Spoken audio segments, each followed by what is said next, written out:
Namaste everyone. Welcome back to this ongoing series on environment and ecology. Last class we discussed about adaptation and mitigation measures. That is what we as an individual, as a community, as a society, what we could do to probably reduce climate change. But don't you think there's a larger component here at stake?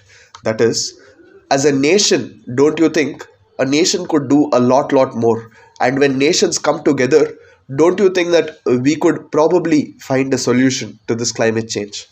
Okay, so this was what was thought when different nations were going on discussing about what on earth is wrong with the earth, right? So there was in 1920s there was these first oil wells which were dug up. Okay, in 1920s what happened? The first oil wells were dug up, and then pollution because of burning of fossil fuels became very rampant because of vehicular emissions, industries, all of these things. And finally, Rachel Carson, there was this person called Rachel Carson, somewhere in the 1960s. She wrote a book called as Silent Spring.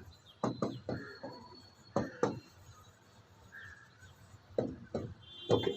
So what happens in the silent spring? She talks of a spring that is a season like summer, winter, you have spring, okay, where the birds are all chirping, but this spring seems to be a little different. That is, there is almost no birds which are chirping. There are these birds which are missing from this spring. And she indicates this because the birds are not chirping anymore because they're missing because of the climate change events which are ongoing. So this made the people talk, the people makes the media talk, the media makes the governments talk, and eventually all of them gather to talk about why exactly they are having this silent spring. So all these nations, they meet up in a place in this year called 1972. So what happens in this 1972? Okay, in this 1972, this is the year where all of them, they meet in this place called as Stockholm. Okay, so what happens in the Stockholm is two things happen. They meet on this particular day, which is called as June 5th. So in this June 5th, 1972, it is called a Stockholm Conference. They give themselves certain targets. That is, how exactly are they going to solve Earth's problems? What exactly is going wrong? They have a discussion. And what happens after they have this discussion? There are two outcomes basically because of this. One is there is something called UNEP, United Nations Environment Program, which is formed. The second one, this particular date, June 5th, would be celebrated as the World Environment Day every year. Okay, World Environment Day on June 5th is going to be celebrated every year henceforth after 1972. Okay, so these are the two outcomes which happens. Okay, and this goes on 1972, and few years later people forget about it. They forget their commitments which they made, that they will do this, they will do that, all of these great dead things they speak about in 1972, but eventually all of them, they forget this. And in 1982 they meet again. Okay, but this is not important. All that is important is this particular thing where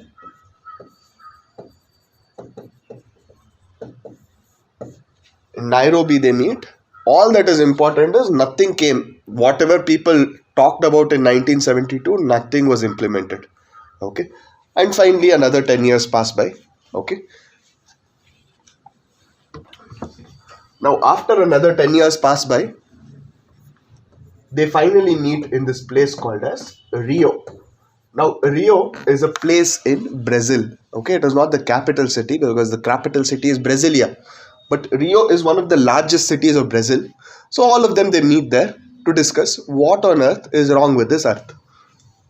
So here, this particular summit is called as Earth Summit because they are not here to discuss about climate change. They are not here to discuss about desertification. They are not here to discuss about biodiversity. Why are they here? They are here to discuss about everything.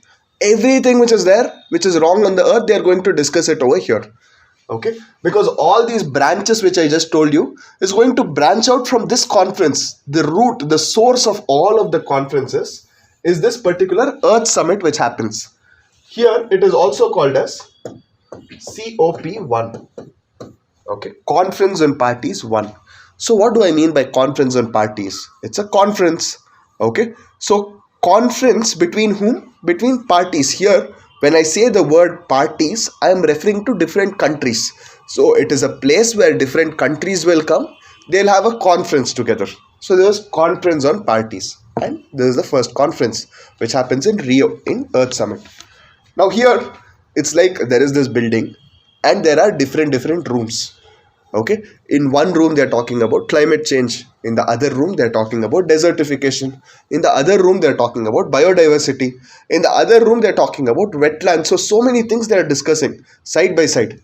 Okay, so as an outcome of this, there are certain conventions which come out, not immediately but eventually. Okay, first thing which comes out is UNFCCC, that is United Nations Framework for the Convention on Climate Change. Second one, what you have to remember, is called UNCCD. Okay, this is nothing but United Nations Convention on Combating Desertification. The third one is UNCBD. Okay, so there is nothing but United Nations Convention for Biological Diversity. Okay, so these are the three things. And what are the outcomes because of this? Outcome is, okay, just remember two things. One is Agenda 21, something called Agenda 21. And the second one is called Forest Principles.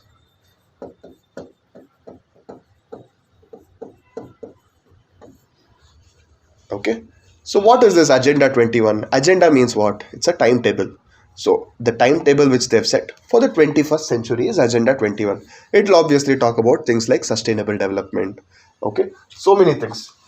So here, forest principles. What exactly do you mean by forest principles? They will have certain principles in which they should sustainably use their resources. So this is forest principles. So this goes on and on and on. Okay, and finally, the branch which we are going to be talking about right now is called as UNFCCC, that is United Nations Framework for Combating Climate Change. Right? So here, what happens is this: every year these people, they meet in different places, like vacation. All these environment ministers, okay, Minister of Environment of different countries, they meet in one place. Once it will be in Rio, once it will be in Kyoto, once it will be in Bali, once it will be in Durban, once it will be in Copenhagen. Okay, so this goes on and on. Different places and nice places on earth, they meet yearly once, and they discuss how exactly is this climate change happening, what can we do about it, what has been done so far, okay, and what are the next steps. This every year the same discussion goes on and on and on and on. And every year they consecutively name it, like COP20, COP1, COP2, COP3, COP4, COP21, COP25, COP26, like this. So far we've had 26 conference on parties. Okay, so having said this, now after this COP1, now the year is 1997. Now what happens is people meet. Okay, this is the COP3 so far. That is the third time they're meeting in this conference on parties. So here there was something called Kyoto Protocol which was established. Now what do you mean by this Kyoto Protocol? Kyoto is a place in Japan. Okay, so they meet here and they come up with the next plan of action. So here they have a complex ratification process, and all of these people, they basically decide this one thing, that there is going to be, okay, remember this, right? Very important. Okay, Kyoto Protocol means there will be a 5% reduction from 1990 level within the Kyoto commitment period ending. Okay, I'm just going to write this down. So there will be how much percent of reduction? 5% reduction of what? Of greenhouse gases. There are some 6 greenhouse gases which are recognized. Okay, so there is 5% reduction of these greenhouse gases. From which level? From 1990 level. Within which time? Within the first Kyoto commitment period, or within Kyoto commitment period. Now, you might be wondering, what is this Kyoto commitment period? See, this was just a plan. That is, there should be 5% reduction of these 6 greenhouse gases from 1990 level, okay, within this particular time period. Now, different countries have to go home. Everybody, most of them will be democracies. So there they have to debate this in parliament, and again laws have to be passed. Then that laws have to become acts. Then that acts have to become, executable. So once all of this happens, it takes a lot of time. So when this takes a lot of time, from 1997, it takes all the way till 2005. Okay, so almost 7-8 years just pass by like this. Okay, so the year is right now 2005. Okay, within no time, 7-8 years pass by, and within all of these countries ratify, it is 2005. Now what happens? This 2005, they tell that we come up with the first Kyoto commitment period. What do you mean by the first Kyoto commitment period? This is from 2008 to 2012. This is the first Kyoto commitment period, meaning to say that we will reduce 5% of these 6 greenhouse gases by 1990 level. Okay, within this time, that is 2008 to 2012. This is our action period. Within 2012, we'll be reducing this much. Now, question comes as to how will you reduce it? Okay, fine, you're reducing it by 5%, boss, but how will you reduce it? So for this, they tell that Kyoto commitment or Kyoto protocol, they tell that you reduce it however you want. You reduce it however you want, meaning to say that we don't care how you reduce as long as you're reducing it. Okay, so for this, they come up with something called as flexible market mechanism, right? So they come up with what? They come up with flexible market mechanism. So what do you mean by this flexible market mechanism? We don't care how you reduce it as long as you're reducing it. Now here they come up with 3 strategies. The first one is called joint implementation. The second one is called clean development mechanism. And the third one is carbon trading or emission trading. Okay.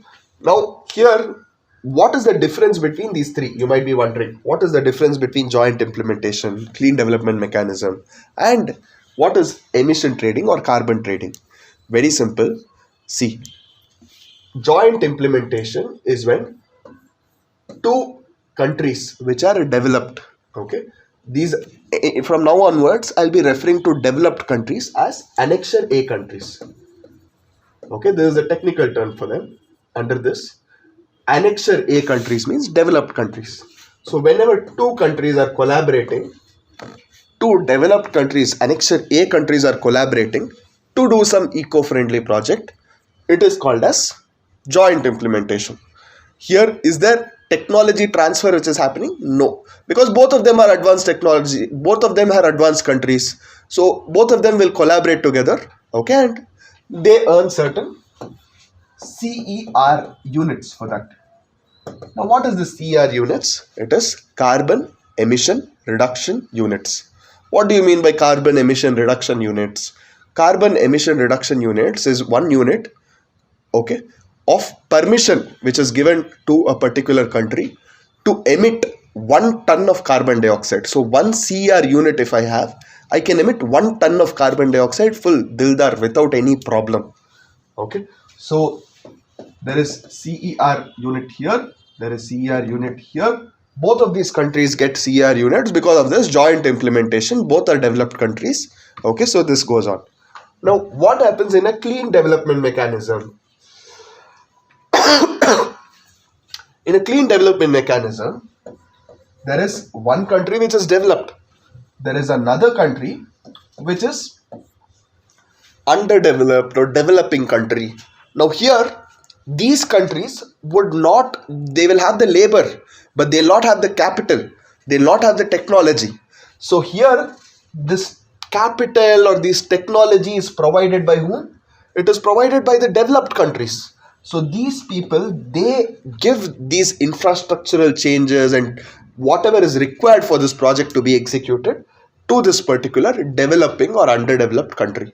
By this, there is technology transfer which happens. Okay, of course, they get CER ratings here. That is, who gets CER rating? The annexure A countries will get CER rating. And what happens here? The annexure B countries, which is developing countries, right? They help out the annexure B countries so that annexure A countries get some CER rating. Okay. The third one is emission trading. Emission trading means what? It is nothing but carbon is treated like a commodity. Okay, now carbon is treated like a commodity means, what do I mean by this?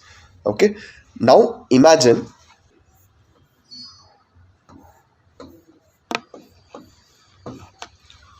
that there are two countries.